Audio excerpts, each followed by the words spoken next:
Herkese merhabalar efendim. Evet, Gökçe ile Astroloji kanalına hoş geldiniz. Yine önemli bir gün, önemli bir hafta diyelim mi? Evet, kesinlikle 3 Mart Başak tutulmasıyla hepimiz birer düzen hastası kesildik değil mi?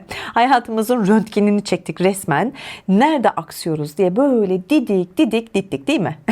Kim nerede fazla yük taşıyor? Para nereye sızıyor? Hangi düzen artık yürümüyor? Hepsini masaya yatırdık. Ama şimdi o ağır havayı dağıtma vakti gelsin mi? Bence de gelsin. Çünkü 6 Mart'ta sahneye kim çıkıyor biliyor musunuz? Ben çıkmıyorum. Venüs Koç çıkıyor. Ve oyunun kuralı tamamen değişiyor. Artık acaba ne der? Biraz daha bekleyeyim. Zamanı değil şimdi devri vardı ya. İşte onlar ne yapıyor biliyor musun? Yavaş yavaş kapanıyor. Evet, bu dönem daha direkt, daha net ve daha sabırsız bir enerji yükseliyor. İçinizdeki o sessiz bekleyiş yerini hadi ama ne duruyoruz diyen bir dürtüye bırakıyor. Venüs ne demek? Aşk demek, değer demek, para demek, çekim demek. Koçsa tam gaz ileri gitmek demek. Yani geri adım yok demek. İlk adımı atmak demek. Risk almak demek. Evet. Bu iki enerji birleştiğinde ortaya sakin, ölçülü, ağırdan alan bir romantizm çıkmaz. Daha gözü kara, daha hızlı ve sabırsız bir atmosfer çıkar haliyle değil mi? Şimdi bu dönemde sevgi artık sabırla değil. Yani netlik istiyor. Anlatabiliyor muyum? Hız istiyor. Karar istiyor.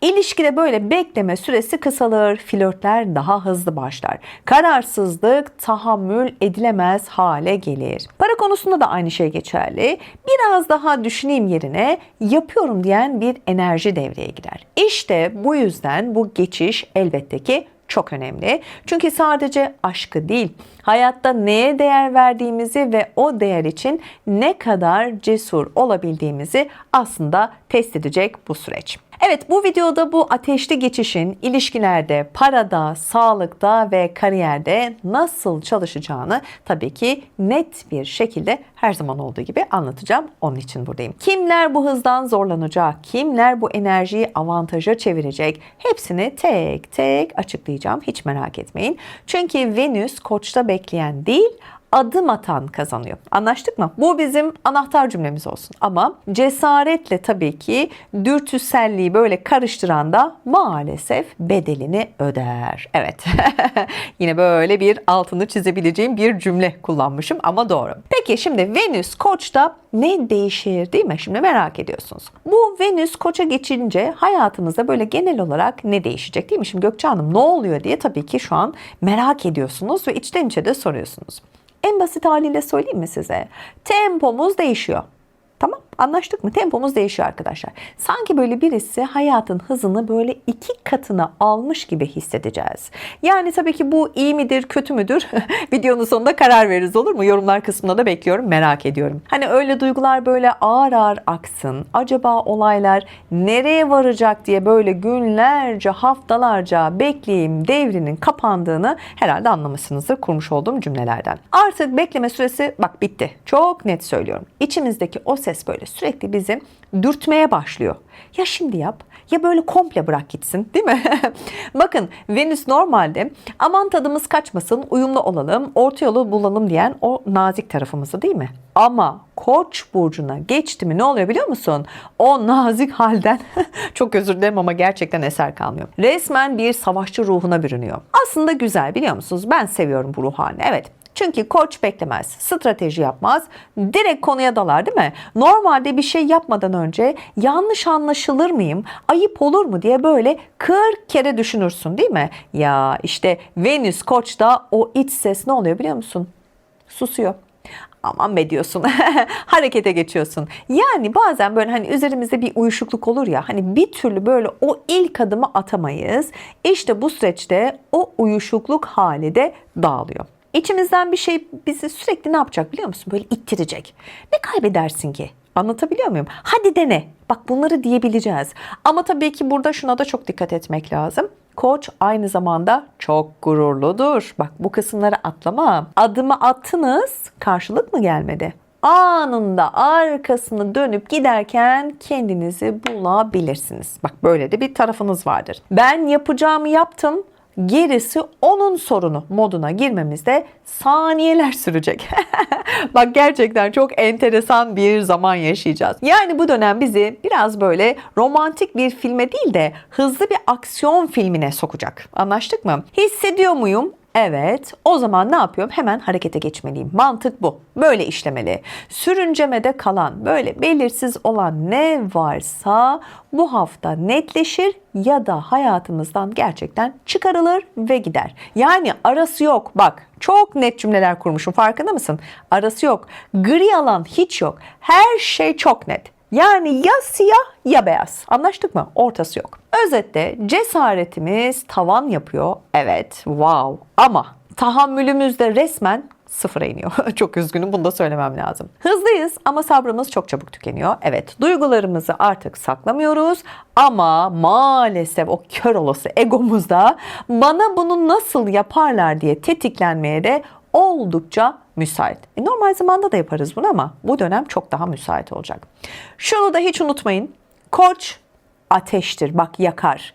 Ateş kontrol edilirse hayatı ısıtır. Yeni bir başlangıç yaptırır, değil mi? Ama kontrolsüz bırakılırsa ne olur? Bak, yakar geçer. Hiç affı yoktur. Yani gözün yaşına bakmaz. Bu enerjiyi hadi başlayalım diye kullanan, bak bu dönemden var ya, öyle böyle kârla çıkmaz. Ben size söyleyeyim. Ama aman ne olacak deyip böyle düşünmeden köprüleri yakan, yıkan, yarın öbür gün ne olur biliyor musun? Ay ben ne yaptım diye böyle kala kalırsın. Benden söylemesi. Bu hız enerjisi hayatımızın neresinde nasıl çalışacak, değil mi?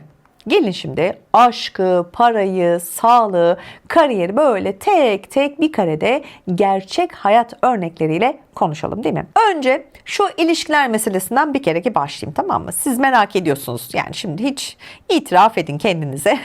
Biliyorum bu kısımları çok seviyorsunuz. Şimdi arkadaşlar, bu dönemde bekleme odası maalesef kapanıyor. Ne demek şimdi? Mesela haftalardır, belki de böyle aylardır konuştuğunuz ama hani böyle bir türlü adı konmayan, biz neyiz dediğiniz o kişi vardır ya. Hani normalde böyle zamanı gelince elbet olur diye sabredersiniz.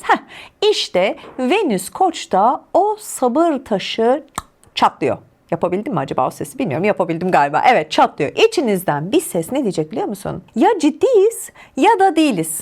Bak bunu çok net diyeceksin. Az önce de belirttim. Ara orta yok. Tamam mı? Her şey çok net. Mesaj böyle çat diye atıyorsun.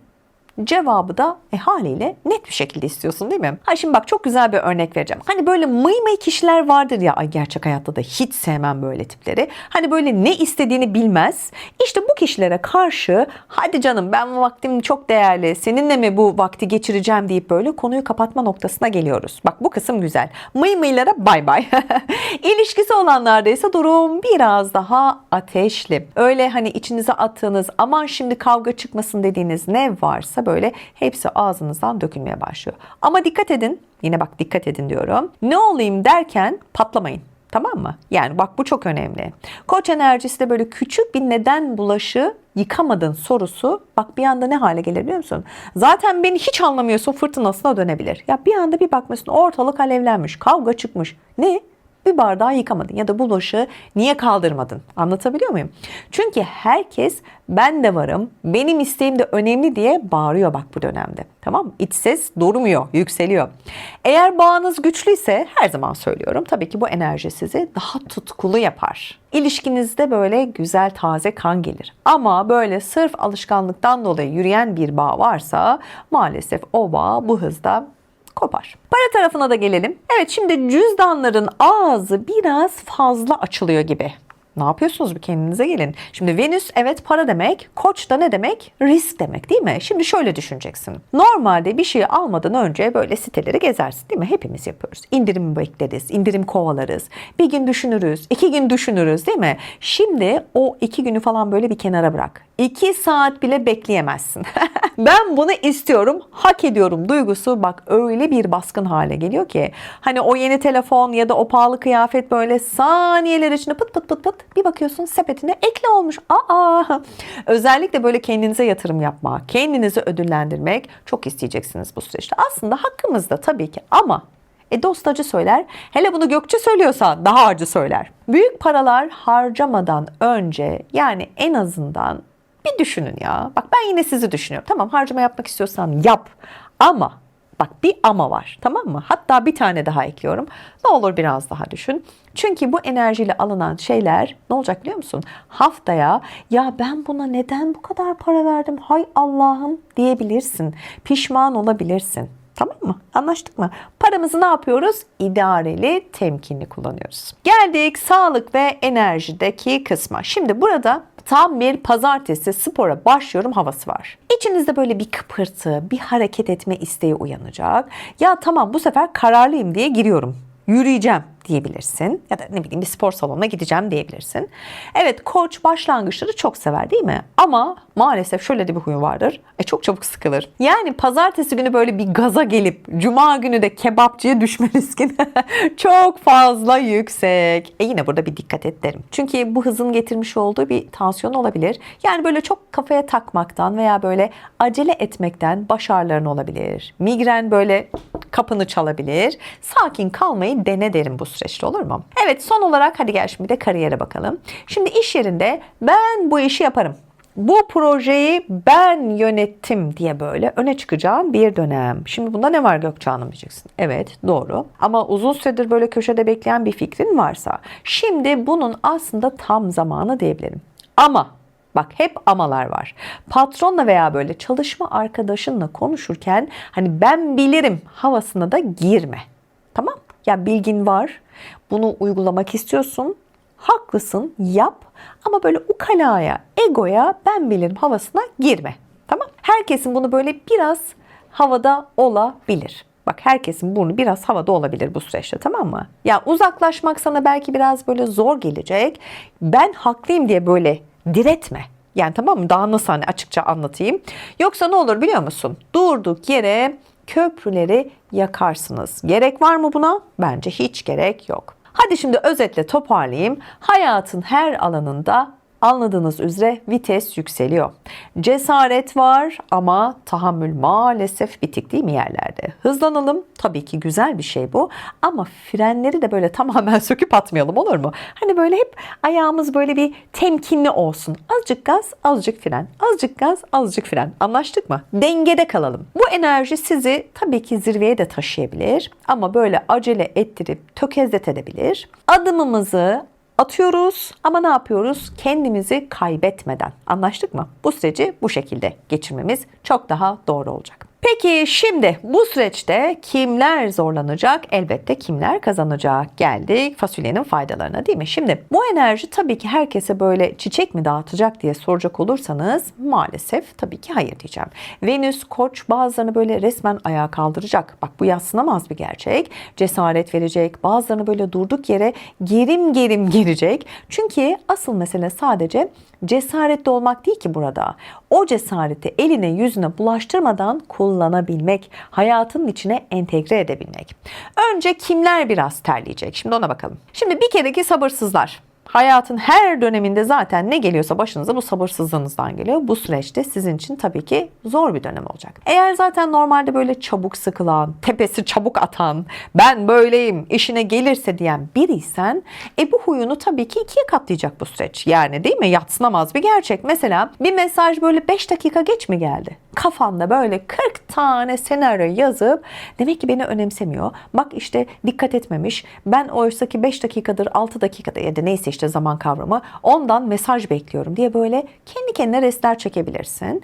İşte hata burada başlıyor. Koç enerjisi o sabırsızlığı ne yapar? Devleştirir. Eğer kendinizi böyle frenleyemezseniz hani o incir çekirdeğini doldurmayacak meseleler ne olur biliyor musun? Gerçekten dev bir krize dönüşebilir. Bunu istiyor musun? İstemiyorsun. O zaman sakin kalıyorsun. Sonra da egosu hassas olanlar şimdi. Bir de onlara bakalım. O beni aramadıysa hayatta aramam. Vardır yani böyle tipler. İlk adımı ben attım. Sıra onda. Hadi bakalım. Yapsın. Yapıyor mu? Bekliyorum gibi. Değil mi? Hani bu tarz böyle tribe girenler de var. Gururunuz evet tavan yapacak. Ama dikkat edin, o gururun arkasında aslında ya reddedilirsem korkusu yok mu? Evet, bu var. Venüs Koç da işte bu korkuyu bastırmak için böyle gereksiz sertleştirebilir bizi. Anlatabiliyor muyum? Sonra böyle akşam kafayı yastığa koyduğunda ya keşke o kadar keskin konuşmasaydım deyip pişmanlık duyacaksın. Biliyorum, bunu yaşayacaksın. Yaşamamak için ne yapacaksın? Yine sakin kalacaksın. Özet cümle bu. Sakin kal. Tamam mı? Bir de o kartı makineden çekmeden duramayanlar var. Zaten eline para geçince tutamıyorsun. Biliyorum. İşte bu dönem dünyaya bir kere mi geliyoruz kardeşim? Ne var ya, hak ediyorum her şeyin en iyisini. Ben bunu alacağım deyip böyle ağzından düşürmeyeceğin cümleler kurabilirsin. Şimdi kendini güçlü hissetmek için yapılan o ani harcamalar ya da mutlu etmek için yaptığın o jestler var ya, ay sonu ekstra geldiğinde ne yapacak biliyor musun? Seni böyle kara kara düşündürecek. Bütçe planını devre dışı bırakmayın derim bak bu süreçte. Tamam? Bak çok önemli. Peki, şimdi bu kadar olumsuzluk saydık. Kimlerin yüzü gülecek mi? Değil mi? Şimdi bu soru da önemli. Kimler kazanacak? Asıl kazananlar kim olacak biliyor musunuz? Bana soracak olursanız böyle aylardır bekleyenler olacak. Hani acaba bir adım atsam mı, söylesem mi, söylemesem mi diye böyle düşüne düşüne kendini yiyenler için aslında bu enerji çok harika bir itici güç olacak. İçinizdeki o erteleme canavarı dağılıyor gidiyor. Gerçekten istediğiniz bir şey varsa hani ne olacaksa olsun deyip hani o adımı atma cesaretinizi kendinizde gerçekten bulacaksınız. Netleşemeyenler de maalesef bu dönemin şanslılarından. Bak maalesef diyorum. Bak netleşemeyenler. Anlatabiliyor muyum? Bu dönemin tabii ki şanslarından olacak. Kararsız ilişkiler, askıda kalmış projeler, yarım kalmış hani o meşhur konuşmalar var ya, işte bu enerji sizi tamam mı devam mı demeye tabii ki zorlayacak. Onun için öyle dedim hani maalesef. Aslında olumlu bir cümle kurdum da şimdi oraya da takılmayın. Olumlu bir cümle kurdun da neden maalesef dedin Gökçe Hanım diye. Şimdi benim beklentim bu. Senin niyetin ne diyebilmek tabii ki büyük bir güçtür değil mi? Ve Venüs Koç size bu gücü böyle ne yapacak biliyor musunuz? Altın tepside sunacak. Kariyerde veya hayatta da korkudan böyle geri duranlar için de yol açılıyor diyebilirim. Evet hani ya olmazsa diye böyle köşesinde bekleyenler vardır ya. İşte Koç enerjisi sahneye seni iti verecek. Bak korkma ama hesaplı bir riskten bahsediyorum. Tamam mı? Hani planını yaptıysan, böyle bir cesaretle ilerleme gücün varsa evet bu süreci güçlü bitireceksin. Kısacası şöyle toparlayacak olursam sevgili takipçilerim, bu dönem korkanı değil, kararsız kalıp yerinde sayanı tabii ki cezalandırır. Yani üzer. Cesur olana da kapılar bak ardına kadar açılır. Ama fevri davranıp böyle kalp kırana kadar da duvarlarda örülür mü? Haliyle örülür. O zaman ne diyorum? Unutmayın. Mesele ne kadar hızlı gittiğimiz değil bu süreçte. Nereye gittiğimizi gerçekten bilmemiz. Nereye gittiğini bilen için de zaten bu enerji gerçekten bulunmaz bir fırsat. Evet sevgili takipçilerim, şimdi sizler için çok güzel şöyle küçük bir hatırlatma yapmam lazım. Şimdi 2-8 Mart haftasında Güneş burcunuz ve yükselen burcunuz neler yaşayacak merak ediyor musunuz? Bakın linkini buraya bırakıyorum. Çünkü 12 burcu ayrıntılı bir şekilde yorumladım. İzleyebilirsiniz. Evet sevgili takipçilerim, gökyüzü anladığınız üzere vitesi artırdı, hızlanıyor. Venüs Koç süreci aslında hepimize tek bir şey söylüyor değil mi? Kendine inan ve o adımı da lütfen cesaret göster ve at. Ama tabii ki şunu da unutmamak lazım. Cesaret aklın önüne geçerse ne olur? Sadece boş, kuru bir gürültü çıkarır değil mi? İşte bu yüzden bu dönemde hızlanalım ama yönümüzü de kaybetmeyelim, olur mu? Çok önemli. Şimdi kendinize çok dürüstçe şu soruyu sorun. Sabrınızın taştığı o konu gerçekten ne? Aşk mı? İş mi? Yoksa kendinizle ilgili gerçekten çok önemli bir karar mı? Yazın bunu yorumlara, konuşalım, birlikte değerlendirelim. Çünkü bu süreç bekleyeni değil, bilinçli hareket edeni olabildiğince destekleyecek. Eğer bu tarz analizleri takip etmek istiyorsanız kanalıma abone olmayı ve tabii ki bildirimleri açmayı unutmayın, olur mu? Benim için gerçekten çok önemli. Önümüzdeki günlerde gökyüzünün diğer önemli başlıklarında tabii ki net bir şekilde her zaman olduğu gibi kanalımda konuşmaya devam ediyor olacağım. Kendine ve kalbine çok iyi bak, olur mu? Görüşmek üzere. Hoşça kalın.